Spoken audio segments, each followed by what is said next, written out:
Hi everybody, I'm Lauren. Welcome to my kitchen. Today I'm going to be walking you through how to make a Mexican style sweet potato bowl. I have chosen sweet potatoes as my superfood of choice because I already eat them all the time, so I'm super familiar with how to prepare them. There are tons and tons of ways that you can use this food to make a healthy, nutritious meal that didn't really cost that much either. They're readily available. They're at any place I've ever bought groceries, so I know that you could find them wherever you buy groceries. They're chock full of vitamin A. They have tons of vitamin B6, which helps convert our food into energy, and a cup serving is only about 114 calories. These are just several benefits. They also have tons of other vitamins and minerals that are really great for our nutrition. So follow me along as I make this dish for you from my kitchen to yours. Alright, so the first thing that I've done is take my sweet potato, cut it into about maybe about a 1/2 inch thickness rounds. From there I shave the sides off with my same knife and then cube them up. So you end up with pieces about this big.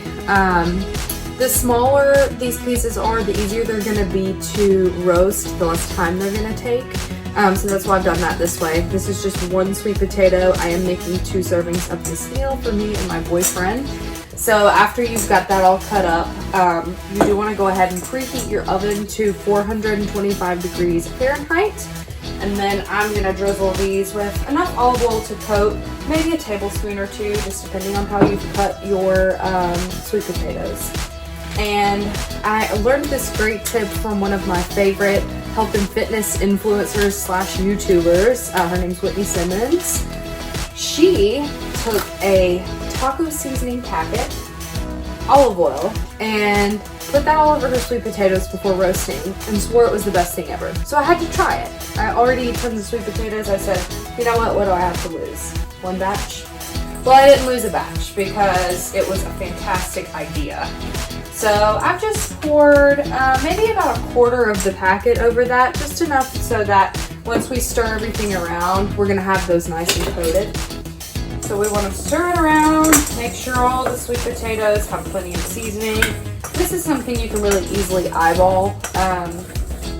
If they look like they need a little extra love, then you can add some more of the seasoning packet, or if you find that the seasoning is not sticking very well, then feel free to add more olive oil. Don't go too crazy on the oil. I would start small and add more of each ingredient as you go, because it's always easier to add than to take away. So these look pretty good. They're pretty well coated in seasoning and oil. I think they'll roast just fine. So I've got a medium-sized non-stick sheet pan here. I'm gonna just spread these across, shake them around so they've got plenty of room to roast. And we're gonna pop them in that preheated oven.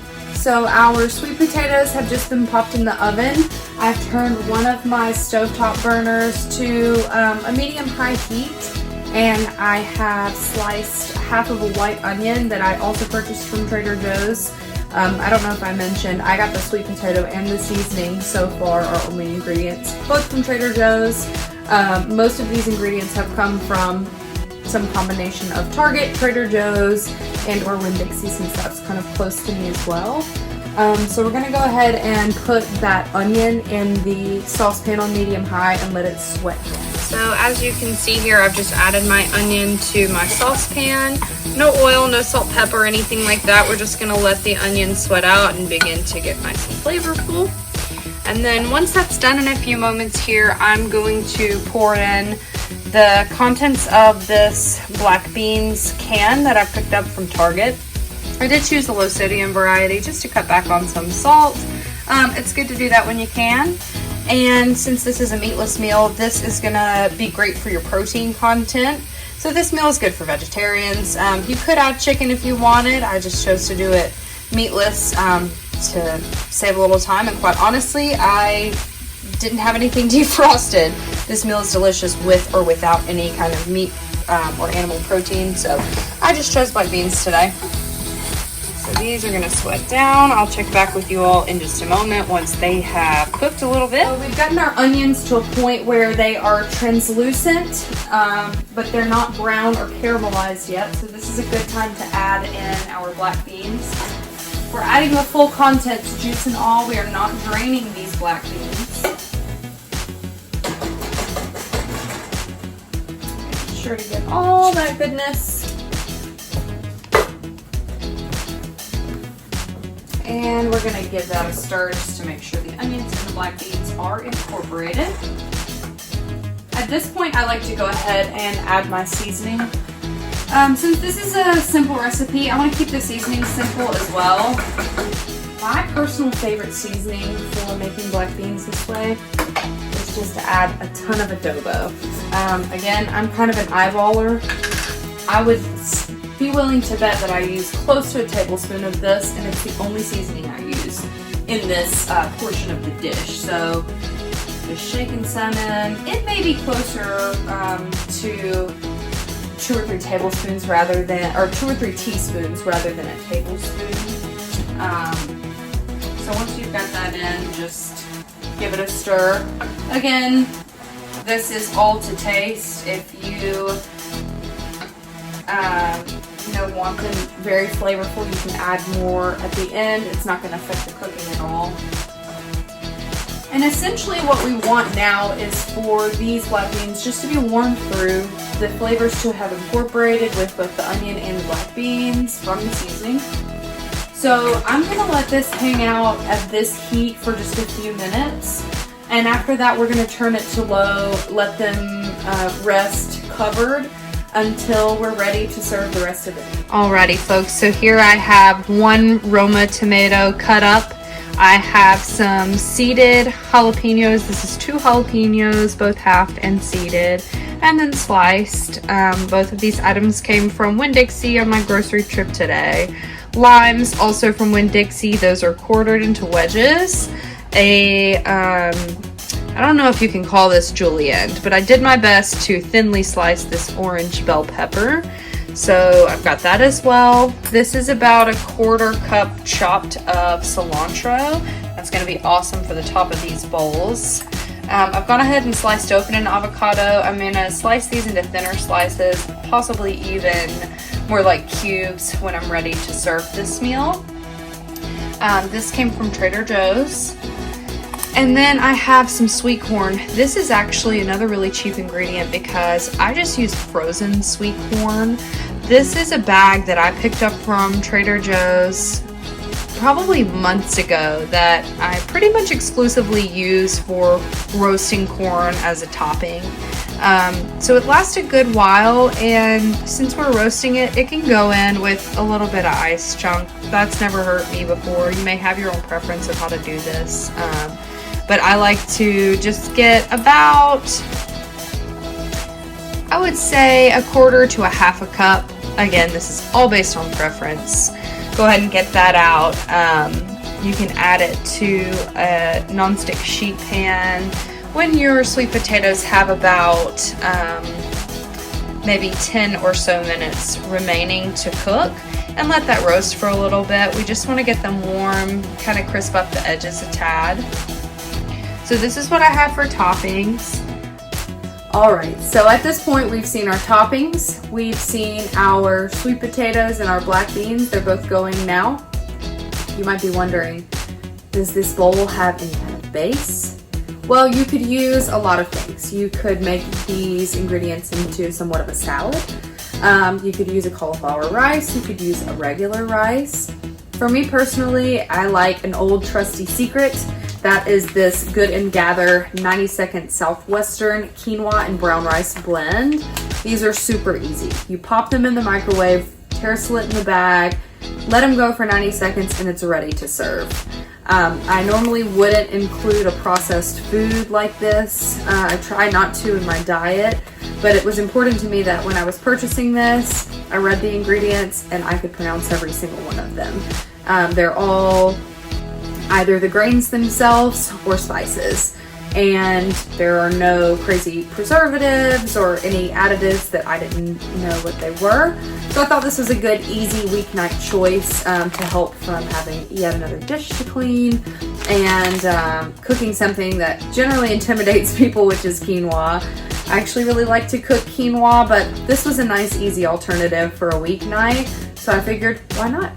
So folks, I just wanted to show you, these sweet potatoes are nearly done, if not done. These actually today, maybe because of the width in which I've cut them, they're probably ready to go, and we're only at about the 27-minute mark. I'm gonna leave them in there for just a few more moments while my corn is roasting. So again, all we're gonna do to prepare this, I'm not kidding, it really is this easy. Tear the top, pop it in the microwave, and set it to 90 seconds. And let her go. I like to let it cool in there once it's done in the microwave, just so you don't burn your hand. But once that's done, we can go ahead and get everything plated, add our toppings on, and we're pretty much ready to roll, guys. So I've taken the roasted corn out of the oven. It looks like that, just got a little color. These took about 7 to 8 minutes at that 425 Fahrenheit mark. So now that I am done with that, I've finished my black beans, I've finished my sweet potatoes, I've prepared the 90-second brown rice and quinoa, and we're ready to assemble. This is my favorite part because it means we are really close to eating. So I've taken half of the pack of that 90-second rice pack. I'm gonna add about half of our serving of sweet potatoes. It's probably more like a half of a cup, but again, I'm just eyeballing that. So I've added that.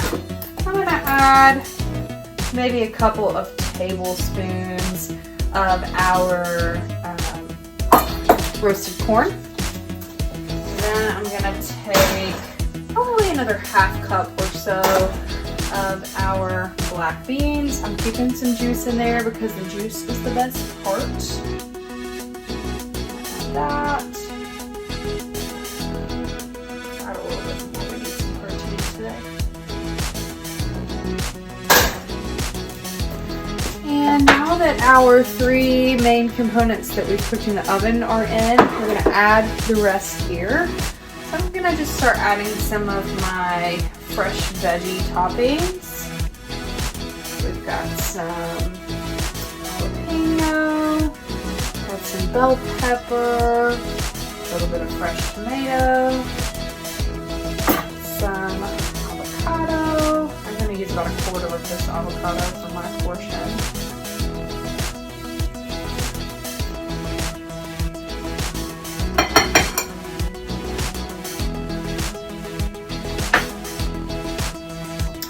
For some added creaminess, I'm going to do a little sour cream as well.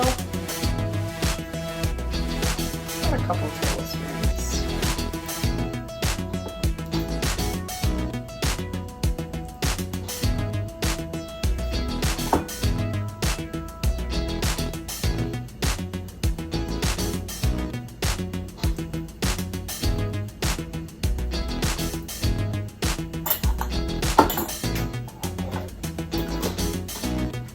We're going to garnish with some fresh cilantro. Look at that. I mean, come on. It is bursting with color. It's going to be extremely filling. It's extremely nutritious for you. And it was fairly easy and extremely cheap. What more could you ask for?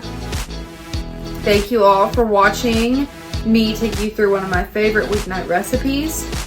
I hope that all of you will begin to incorporate sweet potato into your diet if you don't already. It's really awesome for you.